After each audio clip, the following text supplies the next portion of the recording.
Okey, tengok soalan pasal asas nombor. Ini ialah soalan asas nombor.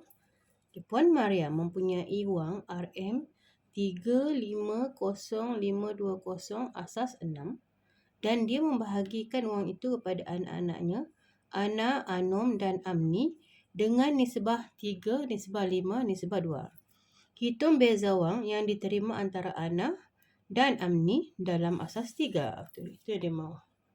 So, bila jumpa soalan begini, apa kamu kena buat ialah tukar dulu 350520 asas 6. Kan? Dia mahu jawapan dalam asas 3. So, kamu kena tukar dulu 350520 asas 6 ini kepada asas 10. Okey. Jadi, kita tukar pada asas 10. Macam mana kita mau tukar? Kita tengok kat sini. Sebab dia dari 6. Okey. Nak tukar ke asas 10. So, kamu tuliskan di atas ni. Mula dari belakang. 600, 601, 602, 603, 604, 605. Okey, macam tu. Jadi apa kita perlu buat lepas tu? Okey, kita darab lah. Yang ini kita darab. 605 darab 3 tambah dengan 604 darab 5 tambah dengan kosong tak payah. Kalau yang ada kosong kita abaikan. Tambah dengan 602 darab 5 tambah dengan 601 darab 2. Okey, yang ada kosong tak perlulah. Tapi kalau tiada, kalau dia bukan kosong, kamu kena buat lah. So, kamu ambil kalkulator dan kamu kira 605. Okey, saya kira kalkulator kamu 605. 605. Mana ada kuasa yang besar kat sini? Okay, kalau guna kalkulator kelas width ni, dia adalah. Kalau tiada, kamu gunakan yang tanda kelas 3 biasa tu, kamu guna ini. Kalau kalkulator biasa, guna ini sebagai kuasa yang besar. Okey, kamu kira ya. Bila dah kira tu, kamu akan dapat RM30,000. Maksudnya, Puan Maria mempunyai duit RM30,000. Dia bahagikan kepada anak dia Ana, nisbah Anom, nisbah Amni, 3, nisbah 5, nisbah 2. So, kamu macam mana nak tahu? Ketika dari depan lah. Ana di 3. Okay, yang di depan, maksudnya di depan pihak lah. Jadi, kita tengok ada berapa bahagian? 3 tambah 5 tambah 2. 10 bahagian kan? Jadi, 10 bahagian dia bersamaan dengan RM30,000. Okey. Jadi, kalau satu bahagian sama dengan RM30,000, kamu bahagi dengan 10. Okey, bahagi dengan 10 senang saja. Tak payah guna kalkulator kalau bahagi 10. Cuma potong je kosong di belakang. So, satu bahagian bersamaan dengan RM30,000. Itu satu bahagian. Sekarang kita tengok soalan dia. Dia cakap, hitung beza wang yang diterima oleh Ana dan Amni. Okey. Dia mahu Ana dan Amni. Sekarang tengok Ana. Ana 3 bahagian. Amni 2 bahagian. Maksudnya apa tu? Maksudnya, kalau satu bahagian RM3,000 kan? Kalau 3 bahagian berapa ribu? Darab dengan 3,000. So, Ana dia dapat RM9,000. Manakala Amni pula darab juga dengan 3,000. So, Amni dapat RM6,000. 2 darab 3, 6 lah kan. Dia nak tahu jumlah ni betul ya. Nanti kamu boleh darabkan 5 ni dengan 3,000 juga. Dia dapat 15. So, tambah akan dapat 30,000. Okey. Belum lagi habis sebab dia kata cari beza. Beza wang yang diterima oleh Ana dan Amni. So, tolaklah. 9,000 tolak dengan 6,000. Beza. Sekarang dapat 9,000 tolak dengan 6,000. So, beza dia 3,000. Tapi, jangan lupa 3,000 tu ialah dalam asas 10. Dia mau tukar kepada asas berapa? Asas 3. Macam mana nak tukar pergi asas 3? Okey, kalau kita tukar asas 10, kita buat dalam bentuk ni. Bentuk rumah-rumah ni. Tapi kalau mau tukar asas 3, kita kena bahagilah. 3,000 tu. 3,000. Kamu kena bahagi dengan 3. Okey. Okay, ini boleh guna kalkulator lah. 3,000 bahagi 3 tahu. Kalau nak tahu guna kalkulator. Kalau tahu senang saja lah. 3,000 bahagi 3 ialah 1,000. Okay. Ada baki. Ini adalah bahagian baki. Tiada baki maksudnya kosong lah. Macam mana tahu ada baki atau tiada baki? Sebab dia tiada perpuluhan. Jadi tiada baki dia. So bahagi lagi 3. 1,000 itu bahagi lagi dengan 3. 1,000 bahagi 3. Kamu akan dapat 3 pun 3. Kita tukar dia pergi pecahan. Pecahan tak wajar. Tekan shift. Tekan SD tu. Okay, nampak tu. 3, 1/3. Kita akan dapat 3, 1/3. Yang mana yang nak tulis kat sini? So yang depan ini, nombor bulat dia ni, kita tulis 3, 3, 3. Jadi berapa baki dia? Adakah baki dia 1/3? Tidak, ini kita dah tulis. So yang tinggal 1/3 ini darab dengan 3. Kenapa darab 3? Sebab kita tukar dia pergi asas 3. Kalau kita tukar pergi asas 5, darab 5. Okay. So darab 3 guna kalkulator ataupun kamu boleh potong, just potong macam tu. So tinggal 1. Jadi baki dia adalah 1. Okay. Lepas tu bahagi lagi 3. 3 bahagi 3 kita akan dapat 1, 1, 1. Okay. Dan baki dia tiada lah baki. Okay. Maksudnya ada baki ke tiada baki, guna kalkulator tengok. Kalau tiada pecahan atau puluhan, maksudnya baki dia adalah kosong. Lepas tu kita bahagi lagi 3. Selagi belum dapat kosong, kita bahagi lagi 3. 1, 1, 1 bahagi 3. Okey. 37. Maksudnya tiada baki ni kan. Okey. Dapatlah 37. Jadi tiada baki maksudnya kosong lah. Tiada baki. So bahagi lagi dengan 3. 37 ini bahagi lagi dengan 3. Kita akan dapat macam tu kan. Tekan shift, tekan SD sebab kita nak dalam bentuk nombor bercampur. So 12, 1/3. 12 tu kita tulis di sini. 1/3 kita akan dapat baki 1. Okey, bahagi lagi dengan 3. 12 bahagi 3 berapa? Tak payah guna kalkulator kan. Tapi kamu memang kalkulator tu. So 12 bahagi 3 dapat 4. Tiada baki kan. Tempat tiada perpuluhan, tiada pecahan. Maksudnya tiada baki lah. Dapat 4. So baki dia berapa? Baki dia kosong. Lepas tu bahagi lagi 3. Okey. Ada tak tahu bahagi tu? Tunjuk je. 4 bahagi 3. Berapa 4 bahagi 3? 4/3. Tapi kita mau dalam nombor bercampur. Pecahan bercampur. Tu 1, 1/3. So 1 tu yang bulat, nombor bulat tu. Tulis situ. Jadi dia punya baki 1/3 darab 3. Kita akan dapat 1. Okey. Lepas tu tengok. 1 boleh lagi bagi 3 ini. Sebab 1 ni lebih kecil daripada 3. Jadi maksudnya kamu turun je kosong. Okey. Sebab sini 1, turunlah 1. Tapi kalau sini 5, turunlah 5. Jadi jawapan dia macam mana mau tulis? Dari atas, dari bawah pergi atas. 1, 1, 0. 1, 1, 0. 1, 0, 0, 1, 0. Asas berapa? Asas 3. Hashtag. Dah siap. Ingat Kalau dia mahu tukar asas 4, bahagi dengan 4. Okey? Kita tengok soalan seterusnya. Ini ialah soalan bab 3, penakulan logik tingkatan 4. Gabungkan dua pernyataan berikut dengan menggunakan perkataan dan atau.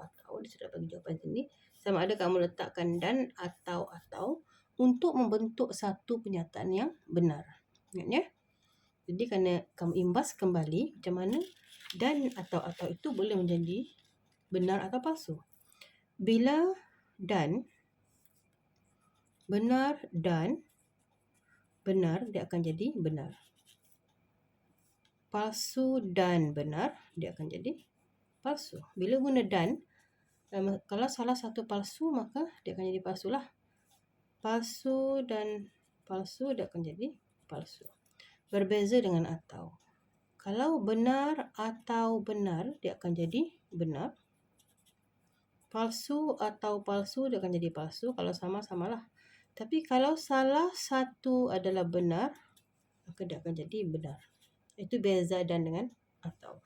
Sekarang kita tengok pernyataan ini. Dia bilang 20 ialah nombor perdana dan 20 adalah faktor bagi 60. So nak guna dan atau supaya pernyataan ini jadi benar. Kita tengok 20 ialah nombor perdana. Adakah 20 nombor perdana? Okey, nombor perdana adalah nombor ganjil kecuali 2. So 20 ini bukan nombor perdana. So ini adalah palsu. 20 faktor bagi 60. Adakah 20 faktor bagi 60? 20 darab berapa dapat 60? Ada ke tidak? Ada kan? So ini benar. Palsu benar. Kita nak letak apa di sini supaya dia jadi benar? Kita letak atau. Okey, palsu atau benar. So pernyataan tu akan jadi pernyataan yang benar. Okay, B. Tulis kontrapositif daripada implikasi dan tentukan nilai kebenarannya. Okey. Tulis kontrapositif daripada implikasi dan tentukan nilai kebenarannya. Kontrapositif. Ini pun kamu kena imbas kembali juga. Cikgu ulang semula yang kamu pernah belajar dulu-dulu. Kamu pernah belajar pasal implikasi. Kita ada implikasi. Kita ada akas. Kita ada songsangan.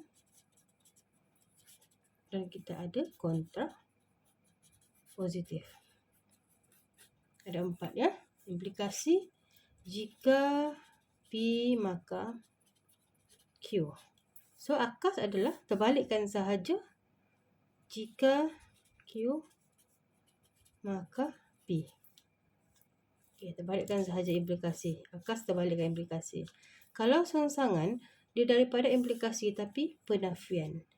Jika bukan P, maka bukan Q. Okay. So, kontrapositif terbalikkan songsangan. Jika bukan Q, maka bukan P. Dia adalah ayat penafian. So, kita tengok implikasi tadi. Jika P, jika segitiga sama kaki mempunyai 3 sisi, ini ialah P. Maka segitiga sama kaki mempunyai 3 paksi simetri. Itu maka dia. So, kalau kontrapositif, kita tengok lagi kontrapositif. Jika bukan Q, maka bukan P. Mana Q? Q yang belakang. Kan? Jika bukan Q, maksudnya kita nafikan dia. Jika segitiga sama kaki tidak mempunyai. Nafikan maksudnya kalau nafi gunakan perkataan tidak atau bukan. Tidak mempunyai 3 paksi simetri, maka segitiga sama kaki tidak mempunyai 3 sisi. Itu maksud dia kontrapositif. So, pernyataan ini benar ke palsu? Kita baru jawab satu soalan. Soalan dia yang kedua. Tentukan nilai kebenarannya. Palsu ke benar? Tengok. Jika segitiga sama kaki tidak mempunyai 3 paksi simetri. Kita tahu kan segitiga sama kaki memang dia ada 3 paksi simetri. So, benar ke palsu? So, jawapan dia adalah palsu. Okey. Kita tengok soalan C. Tentukan sama ada hujah berikut kuat atau lemah. Kuat atau lemah. Seterusnya, tentukan sama ada hujah yang kuat itu meyakinkan atau tidak meyakinkan. Berikan justifikasi. Ada 3 di sini. Kuat atau lemah, yakin atau tidak yakin, dan berikan justifikasi. So, kamu kena tahu, hujah itu, dia kuat, satu dia kuat, satu dia lemah. Masa bila hujah tu kuat? Kita tengok kesimpulan. Kesimpulan mesti benar. Kalau kesimpulan benar, hujah dia kuat. Kalau kesimpulan palsu, maka hujah dia adalah lemah. Kalau lemah memang dia tidak meyakinkan. Asal dia lemah, dia memang tak meyakinkan.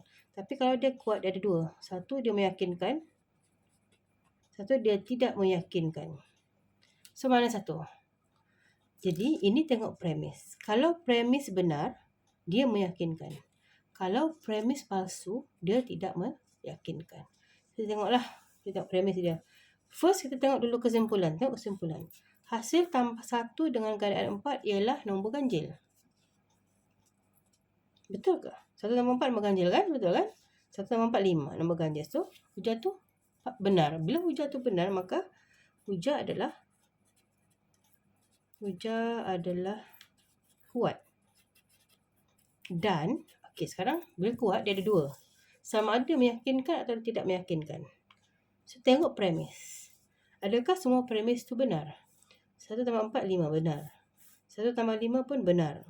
1 tambah 12, 13 pun benar. Ketiga-tiganya adalah benar. Kalau tiga yang benar, maksudnya hujah adalah kuat dan meyakinkan. Kenapa? Satu lagi belum jawab. Justifikasi. Berikan justifikasi. Kenapa? Kenapa kamu kata hujah itu adalah kuat dan meyakinkan? Kerana kesimpulan dan premis adalah benar. Okey, itu dia cara jawab dia. Okey, hashtag dah siap. Soalan seterusnya, ini adalah tajuk rangkaian bab 5 tingkatan 4. Sebuah zoo telah menyediakan pakej seperti di bawah. Pakej A, B, C, D dan E. Haiwan-haiwan ini hanya perlu diberi makan sekali sahaja pada suatu hari. Hanya satu pakej sahaja yang dapat memuatkan pengunjung untuk satu haiwan dilawati dalam satu masa. Lukis graf bagi menunjukkan hubungan antara pakej-pakej itu. Okey, graf. So, graf dia mesti ada 2. Satu mesti ada bucu dan tepi. So, biasanya yang di depan ni pakej bucu, haiwan tu ialah tepi lah. Okay, bucu ada 1, 2, 3, 4, 5. So, tu boleh buat bucu dia. A, B, C, D, E. Bucu ni boleh buat di mana-mana kamu suka. A kat sini ke, dan dia punya bucu ni boleh buat suka hati kamu lah, bentuk macam mana pun. Okay. A, B, C, D, E. Macam tu. Ataupun A kat sini, B kat sini, C kat sini. Tak ada masalah. Okay. Mana-mana pun boleh. Lepas tu dia kata, dia tengok singa. Okay, singa. Pakej A, singa. Cari kawan yang ada singa. Tiada singa kan? Gajah. Gajah. Ada ke gajah? Okay. A ada gajah. C pun ada gajah. So, sambungkan A dengan C. Yang samalah. Zirafah. Apa lagi yang ada zirafah? Zirafah pun tak ada. Ini tiada singa. Zirafah pun tiada. Monyet. Ada monyet. Monyet pakej B dengan pakej E. B dan E sambung. Okey, sambung. Okey. Lepas tengok lagi badak air. Ada ke badak air? Okey, badak air pakej B sama pakej D. B sama D. Okey, sambung. Lepas tu buaya. Buaya B sama C. Buaya B sama C sambung. Okay. Lepas tu kita ada beruang. Beruang C sama D. C, D sambung.